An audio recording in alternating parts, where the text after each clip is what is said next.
All right, welcome everyone to another deep dive. Today, we're going on a bit of a treasure hunt. Ooh, I like treasure hunts. What are we searching for? We're digging into Chinese mythology, unearthing a figure you might not know, but whose story is seriously captivating. Lay it on me. I'm intrigued already. We're diving into the world of Rushou, the god of the West. Rushou. Okay, I admit, not ringing a bell like, say, the Monkey King or something. Right, not a household name, which is part of what makes this so exciting. It's like discovering a hidden gem. And to guide us, we've got this text here called pasted text. Always love a good primary source. So what's the big deal about this Rushou guy? What makes him so special? Well, he's not just a mythological figure. He embodies ancient Chinese values, ideas of justice, even how they viewed nature, all wrapped up in one compelling character. Okay, now you've really got my attention. To really grasp Rushou, we got to start with context. He is one of the 5 emperors of Chinese mythology. Each one is linked to a cardinal direction and a season. So like a cosmic ruler of sorts. Exactly. Rushou is the white emperor of the West, ruling over autumn. Interesting. There's already a lot of symbolism packed into that. The West, autumn. See, you get it. It's not just a random title. There's a deeper layer here. It's definitely. Think about it. Autumn. It's harvest time, right? It's about bringing things into order after the vibrancy of summer, a time of balance, reflection. Right, like nature's taking a deep breath. Exactly.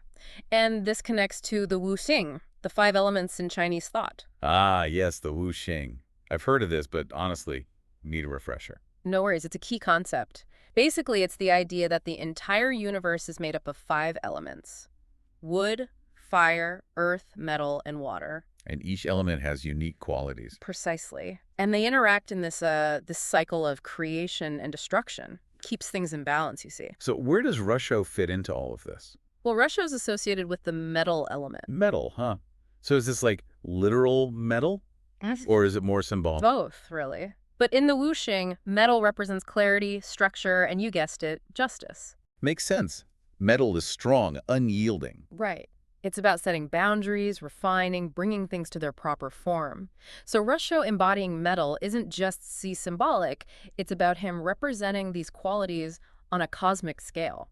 This is fascinating. It's like every detail has a purpose, even his looks. Perhaps. Absolutely. Typically, he's depicted in white robes, a serious expression, often holding an axe or a set of scales. Okay, those are some powerful visuals. Break it down for us. Sure.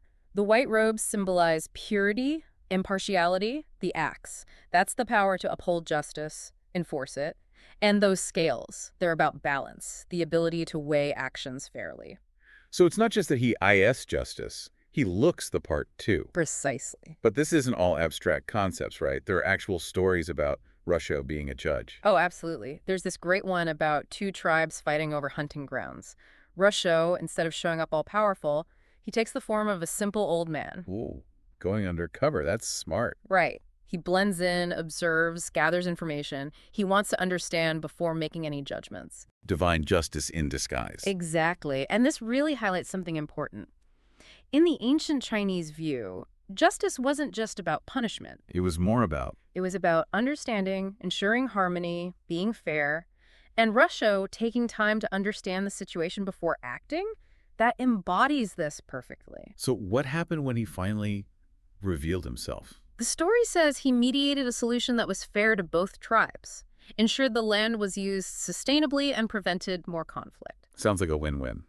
It is. And it's a reminder, a reminder that we need wisdom and balance, especially when things are complex. It's not just about a god smiting people with an axe.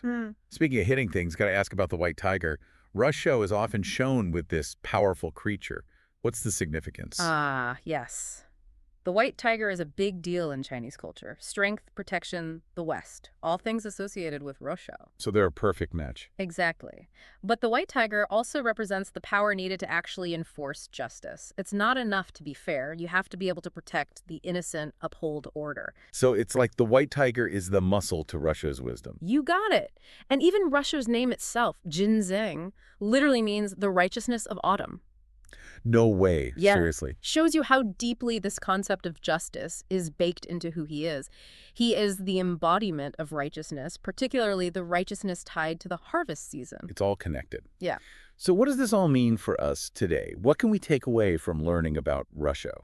I think Rushou's story encourages us to think about how WE view justice and responsibility. You see, the ancient Chinese believed actions have consequences, and that individuals, we have a responsibility to contribute to the harmony of the community. Rushou, as the judge, he embodies that. It makes you think, doesn't it? Hmm? What does Rushou's story tell us about how the ancient Chinese viewed individual responsibility, their connection to the community? It really does. And maybe, just maybe, it even challenges us to think about how these values might be reflected or could be reflected in our own lives and societies today. Wow, that is some serious food for thought. It is. Well, everyone, thank you so much for joining us on this deep dive into the world of Rushou.